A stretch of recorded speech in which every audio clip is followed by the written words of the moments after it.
Welcome to Radha Kalai kitchens. Idli upma எப்படி செய்யறதுன்னு தான் பார்க்க போகிறோம். வாங்க வீடியோக்குள்ளே போகலாம். அதுக்கு தேவையான அளவு இட்லி எடுத்துக்கோங்க. இட்லி எடுத்து நல்லா கையால் இதுமாரி நல்லா உதிர்த்து எடுத்துக்கோங்க. இட்லியை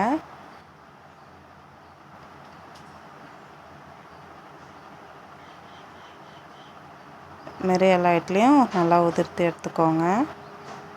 எடுத்துகிட்டு இப்போ அடுப்பில் வானல் வச்சு 2 ஸ்பூன் எண்ணெய் ஊற்றிக்கோங்க. 2 ஸ்பூன் எண்ணெய் ஊற்றிட்டு எண்ணெய் காஞ்சதும் கடுகு உளுத்தம் பருப்பு சேர்த்துக்கலாம். கடுகு பொரிஞ்சு வந்ததும் கடலப்பருப்பு சேர்த்துக்கோங்க. கடலப்பருப்பு வதக்கி விட்டுட்டு இப்போ தேவையான அளவுக்கு பட்டை மிளகாய் சேர்த்துக்கோங்க. உங்களுக்கு காரம் எவ்வளோ தேவையோ அதுக்கு தகுந்த மாதிரி சேர்த்துக்கோங்க. கொஞ்சமாக கருவேப்பிலை சேர்த்துக்கோங்க. உதிர்த்து வச்சுருக்கிற இட்லியை இப்போ இதில் சேர்த்துக்கலாம். நல்லா கிண்டி விடுங்க. கிண்டி விட்டுட்டு தேவையான அளவு உப்பு லைட்டாக கொஞ்சமாக சேர்த்துக்கோங்க. 1/4 ஸ்பூன் மஞ்சத்தூள், அவ்வளோதான். போட்டு நல்லா கிண்டி விடுங்க. ரொம்ப ஈஸியான டிஷ் இது.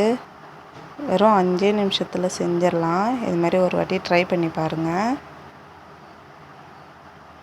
வெங்காயம்லாம் போட்டிருந்தா குழந்தைங்களுக்கு பிடிக்காது. இதுமாரி செஞ்சு கொடுத்தோன்னா நல்லா விரும்பி சாப்பிடுவாங்க.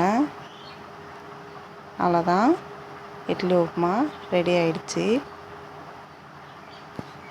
வீடியோ பிடிச்சிருந்தா லைக் பண்ணுங்கள், ஷேர் பண்ணுங்கள், கமெண்ட் பண்ணுங்கள், சப்ஸ்கிரைப் பண்ணுங்கள்.